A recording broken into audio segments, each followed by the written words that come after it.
यहाँ आपको दिमाग अप्लाई करना है, अपनी लॉजिक अप्लाई करनी है। तो मुश्किल चीज़ कौन सी हुई है? साइंस से सीए, साइंस। पता नहीं लोग सीए को मुश्किल क्यों कहते हैं? सीए तो लॉजिक्स हैं, आर्ट है, it's not a science. CA is an art, accounting is an art, law is an art. ठीक है, पाकिस्तान में लॉ क्या है कि जी एक ट्रैफिक जा रही है, चौक है, अब वहाँ पे सिग्नल होना चाहिए कि नहीं? लॉजिकली होना चाहिए। अगर दो गाड़ियाँ आ रही हैं, दोनों लापरवाह हैं तो मारेंगे एक दूसरे से। लेकिन आपने अंडरपास बना दिया है और ऊपर से गाड़ियाँ जा रही हैं, अब गाड़ियाँ ऊपर जा रही हैं, वो भी तो दाएं बाएं होकर एक दूसरे को टच कर सकती है ना? क्या यहाँ सिग्नल होना चाहिए? नहीं, यहाँ जरूरत नहीं है। जिस गाड़ी ने 60 वाली गाड़ी को मारना है वो सिग्नल से नहीं रुकेगी, उसका सिग्नल का कोई इम्पैक्ट ही नहीं है। सिग्नल का इम्पैक्ट है कि आप सीधे जा रहे हैं तो इधर से कोई ना आए। पर्पस तो ये है ना, ये पर्पस तो नहीं कि आप दोनों सीधे जा रहे हैं तो सिग्नल कुछ ठीक कर लेगा, तो लॉजिक ही है ना। तो आप जवाब देंगे नहीं, जहाँ अंडरपास बन गया तो सिग्नल की जरूरत ही नहीं, तो वहाँ ऊपर वाली लेन क्या जरूरत होनी चाहिए? लेन स्ट्रॉन्ग होनी चाहिए कि लेन बन जानी चाहिए कि गाड़ी लेन चेंज ना करे। और अगर इधर से गाड़ी ऐसे आ रही है और एक गाड़ी इधर से आ रही है तो दोनों के टच होने के चांसेस हैं, तो क्या करें? जो गाड़ी इधर से आ रही है यहाँ से लेकर थोड़ा आगे तक छोटी सी दीवार बना दें ताकि ये गाड़ी इधर ना आ सके, ये गाड़ी इधर ना जा सके, और जब तक ये अलाइन हो तो दोनों एक दूसरे को देख चुके हों। ये कोई साइंस है कि कॉमन सेंस है? भाई ये सी है, ठीक है। अभी आप पढ़ेंगे तो कुछ भी नहीं है, कुछ भी नहीं है। ज्यादातर साइंस इसमें कौन सी है? क्यूएमएस, और वो कितनी है? इतनी एफएससी से भी कम लेवल की क्यूएमएस है, वो स्टैट और मैथ्स, कुछ भी नहीं है। हमारी सारी एक्सपर्टीज है अकाउंटिंग में। अकाउंटिंग इज एन आर्ट कि रिकॉर्डिंग कैसे करनी है, उसका तरीका क्या है, वो तरीका समझना है, कल नया तरीका भी आ जाएगा, इससे बेहतर भी आ सकता है, ठीक है। और क्या आपने पढ़ना है? ऑडिट। ऑडिट के आपने काम किया और मैंने उसे चेक करना है, तो चेक करना भी तो लॉजिक है कि आप क्या गलती कर सकते हैं, मुझे किस एंगल से देखना चाहिए। इसमें साइंस तो कोई नहीं है, कॉमन सेंस है, उसके रूल्स एंड रेगुलेशन बना दिए थे। अब दो चीज़ के एक्सपर्ट हैं। तीसरा कॉर्पोरेट लॉ, लॉ भी है लॉजिक है, जैसे मैंने ट्रैफिक रूल की बात की, लॉ के पीछे कोई लॉजिक होती है ना, ऊपर से नाज़िल तो नहीं हुआ कि ये काम ऐसे ही करना है। लॉजिक है, जरूरत के हिसाब से लॉ बनाए जाते हैं। आज एक लॉ है तो चेंज हो जाएगा, ठीक है ना। आप सीए कुछ भी नहीं, बस आपने सब ये करना है कि पहले दिन से अपने आप को अलाइन करने की कोशिश करनी है, प्रोसेस के साथ करने का है। 4 चीज़ों को इंश्योर करना है पहले दिन से, और दूसरे नंबर पर चीज़ समझ नहीं आ रही तो अपने जान नहीं छोड़नी, टीचर की भी और मेरी भी, जब तक चीज़ क्लियर नहीं हो जाती। अगर आप ये काम कर लेते हैं तो इंशाल्लाह ताला अल्लाह पाक के हुक्म से you are bound to pass, that's it, ठीक है। बीएससी ज़्यादा मुश्किल है, एमएससी ज़्यादा मुश्किल होता है। लोग सीए को मुश्किल कहते हैं एमएससी को हो जाती है, सीए नहीं होता। तो एमएससी कैसे हो जाती है? 50% पे हो जाती है। सीए पर आपको जल्दी पास नहीं करता, उसे तो आपको यहाँ देखना है, आपको रोकता है। वो कहता है कि लॉजिक स्ट्रॉन्ग नहीं है, लॉजिक स्ट्रॉन्ग करो। वो ये नहीं कहता कि नॉलेज नहीं है, लॉजिक स्ट्रॉन्ग नहीं है भाई तुम्हारी, अभी और सोचो और रिफाइन करो, उस चक्कर में आपको रोकता है। तो जब आपकी लॉजिक है अब 2 मार्क आ जाती है तो आपको पास कर देते हैं। क्लियर है जी? कोई और क्वेश्चन? सर ये जो नई स्कीम आई है तो इसमें आर्टिकल में कुछ चेंजेस आएंगे या? थोड़ी बहुत चेंजेस है बेटा, मुझे एग्जैक्टली अभी नहीं पता। ये जो है ना टेक्निकल चीज़ें ये आपको कोऑर्डिनेटर बताएंगे इंशाल्लाह, ठीक है। थोड़ी बहुत चेंजेस है, उन्होंने कुछ आर्टिकल को भी चेंज किया है। इंडस्ट्री आर्टिकल तो पहले भी थे, अभी भी हैं। कुछ उन्होंने उसमें ऑप्शन दिए हैं कि पहले आर्टिकल आपको साथ ही करना होता था कैप के बाद, अभी उसने ऑप्शन दे दिया है कि आप पूरा सीए करके भी आर्टिकल कर सकते हैं। सर आप क्या मशवरा देंगे? पहले बेटा मैं जो मशवरा दूंगा, एक और बच्चों ने पूछा सीए का बड़ा नहीं है, हाँ, क्योंकि आप बहुत आगे की बात पूछ रहे हैं, अभी आप बहुत पीछे हैं।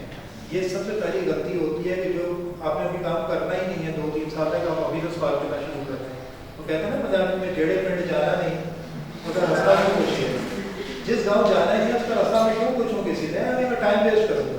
तो इसका जवाब हम देंगे, लेकिन अभी आपने पूछ लिया तो इन शॉर्ट देखिए, अभी आप पढ़ भी रहे हैं और आर्टिकल भी कर रहे हैं, एक्सपीरियंस भी ले रहे हैं।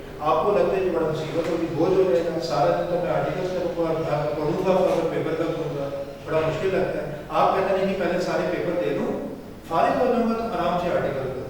अब इसमें 2 चीज़ें, जब आप काम भी कर रहे हैं, साथ तैयारी कर रहे हैं, तो जो आप काम में सीख रहे हैं जब आपकी तैयारी में हेल्प नहीं कर रहा है कि नहीं कर रहा है?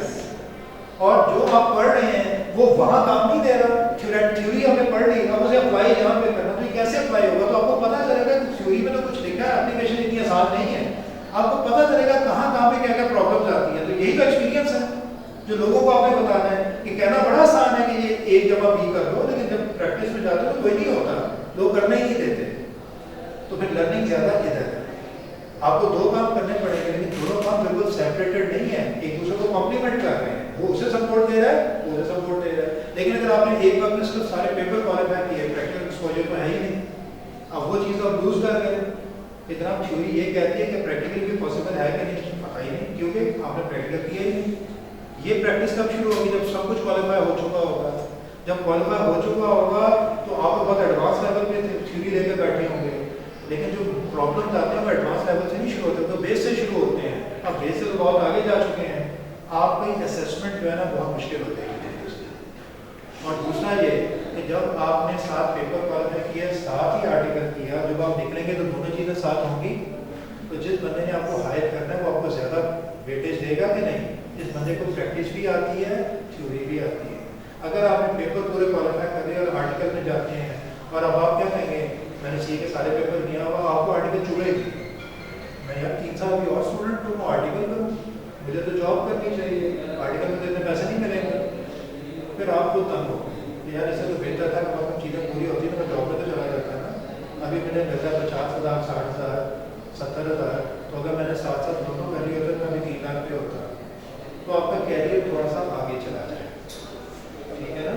और वैसे भी जब दो चीज़ें साथ चलती हैं और एक दूसरे को कॉम्प्लीमेंट करनी है तो उन्हें साथ ही चलाना चाहिए। कि आप खाना नहीं खाते रोज़ और खाने के साथ स्टडी भी नहीं करते, क्या गेम करने नहीं जाते, तो वाई नॉट सब कुछ छोड़ दें, खाना भी छोड़ दें, पहले से ये कर दें। पॉसिबल है? पॉसिबल नहीं। तो आप जिंदगी को मैनेज करते हैं या नहीं करते? वही मैनेजमेंट सीखना भी नहीं है कि मैंने आर्टिकल करनी है, लाजमी है, पढ़ना भी है, लाजमी है। जब आप एक चीज़ का फैसला कर लेंगे तो अल्लाह ताला ने इंसान को इतना फ्लेक्सिबल बनाया है, आप खुद अपना रास्ता बना लें, क्या ये ऐसे कर और हो जाएगा, ठीक है ना। तो मैं जनरली ये कहता हूँ कि आपको साथ साथ करके एक जाँच छुड़ा लेनी चाहिए, ओवर क्वालिफाई कर लें, सारी रिक्वायरमेंट पूरी कर लें, वो सब वैसे भी एक दूसरे को फायदा देते हैं। मैं आपको ज़्यादा एक एग्जाम्पल देता हूँ। मैंने कहना था तो एक और सी में आया था, मुझे आज भी याद है कि उसको गैप था वो FE 1 FE 2 कहलाता था। Foundation examination 1 and foundation examination 2 part होते थे, उसमें 4-4 पेपर होते थे या 3 थे, उसमें ऑडिट का पेपर भी था। मुझे आज तक याद है कि मैं एक लाइन पे बैठा हुआ था, वहाँ मेरा ऑडिट चल रहा था, मैं वहाँ पे ऑडिट कर रहा था और मुझे जो लॉन्ग टर्म लोन है ना, उस क्लाइंट ने या उस कंपनी ने जो बैंकों से लोन लिए हुए थे, मैं उन पर काम कर रहा था। लोन को वेरीफाई कर रहा था कि फला बैंक से लोन नहीं है, इस रेट ऑफ इंटरेस्ट पे नहीं है, ये रीपेमेंट ऐसे करनी है, वापस ऐसे करनी है, क्या ये प्रॉपर्टी पे कर रहे हैं, मैं सारा कुछ चेक कर रहा था। और आप बिलीव करेंगे जब मैं ऑडिट के पेपर में गया हूँ तो वहाँ एक क्वेश्चन आया, how would you verify long term loans, यही क्वेश्चन आ गया। तो मैं तो जो प्रैक्टिकली कर रहा था मैंने वही छाप दिया, मैं तो कर रहा था हाथ से, मुझे तो पढ़ने की भी जरूरत नहीं थी, मैं तो मैं हाथ से कर रहा था सारे काम, जो मैं कर रहा था वही मैंने यहाँ लिख दिया, पहले मैं ये करूँगा, फिर मैं ये करूँगा, फिर मैं ये करूँगा। कितना फायदा हो गया? तो बहुत फायदा हो गया, ठीक है ना। आपने टाइम बचाना है, अपना कैरियर बचाना है, कम टाइम में ज़्यादा काम करने की कोशिश करनी है। ज़िंदगी बड़ी महदूद है, आपको हज़रत आदम अलैहिस्सलाम बिना 1000 साल की ज़िंदगी नहीं लेनी है। हमारी ज़िंदगी मैक्सिमम कितनी है? एवरेज एज क्या है पाकिस्तान की? और औरतों की थोड़ी सी ज़्यादा।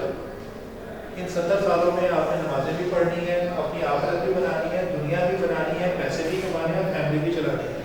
तो आप क्या करेंगे? पहले ये 2 काम करूँ, बाकी काम बाद में करूँगा? ऐसे तो नहीं होता, सारे काम साथ चलाने हैं। यही तो बैलेंस है, खूबसूरती है ज़िंदगी की।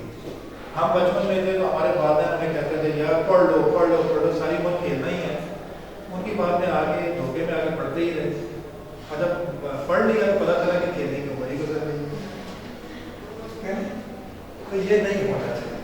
ज़िंदगी को बैलेंस करें, ज़िंदगी को खूबसूरती ही बैलेंस में। आपने पैसे बेहद कमा लिए लेकिन बोलने चालने की तमीज़ नहीं आई, लोगों से मिलना, आपने पढ़ाई के चक्कर में, पैसे कमाने के चक्कर में लोगों से मिले ही नहीं, तो ताल्लुकात ही नहीं बने, लोग आपसे दूर हो गए, आप लोगों से दूर हो गए, और पैसा बहुत कमा लिया। इतना पैसा क्या करना है आपने?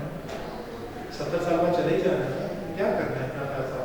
रोटी चाहिए, अच्छी गाड़ी चाहिए, अच्छा मकान चाहिए, इज्जत चाहिए, वो तो 10 लाख पर मंथ से भी आ सकती है। तो फिर 10 करोड़ कमाने की क्या जरूरत है? उस केस में क्या वालिदैन की भी कमाना करें, वालिदैन कहीं आप नहीं, और पैसा कमाना कोई फायदा नहीं। Balance life is the best life, ठीक है। रिश्तेदारों का ख्याल करना है, वालिदैन के साथ रहना है। ये नहीं है कि पैसे कमाने के चक्कर में अमेरिका जाके बैठने हैं 10-10 साल बाद वालदेन से मिलने आए। हर 10 साल बाद जब आप आएंगे तो होगा क्या, वालदेन बहुत बूढ़े हो चुके हैं। फिर 10 साल बाद 3 साल बाद आएंगे थोड़े से और बूढ़े हो चुके हैं। वो जो इंजॉयमेंट होती है साथ रहने वाली वो नहीं होगी। अपनी लाइफ को बैलेंस करें, ठीक है। कामयाबी मिली जाएगी, कामयाबी मिल जाती है, उसके लिए अननेसेसरी या अनयूजुअल एफर्ट करने की जरूरत नहीं होती है, अलग ही देर होती है। आपने बस बैलेंस होकर चलना है, दैट्स इट। क्लियर है जी? कोई और क्वेश्चन तो नहीं? चलें इंशाल्लाह। तो best of luck, welcome to CA, welcome to PAT. और आज से ही फैसला करने जो मैंने बताया है, ये सिर्फ मैंने थ्योरी नहीं बोली, ये मैंने वो सारी चीज़ें बोली हैं जो मैंने फील की, मैंने एक्सपीरियंस की, और मैं चाहता हूँ कि आप पहले दिन से इन पर फोकस करें। तो मतलब ये 4 चीज़ें तो ज़रूर करें: concept clarity, exam focused approach, presentation और ठीक हो गया। 5वीं कोई चीज़ है, अगर ये 4 चीज़ें छोड़ करनी तो सब कुछ ठीक हो जाएगा। और इसके लिए कोई मेहनत की ज़रूरत नहीं होती, पहले चंद दिन एफर्ट है, फिर आप खुद ब खुद ऑटोमेटिकली इस पर चढ़ जाएंगे, आपकी आदत बन जाएगी इन चीज़ों की, ठीक है। ओके बच्चों, फिर इंशाल्लाह।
ये क्या है? राइट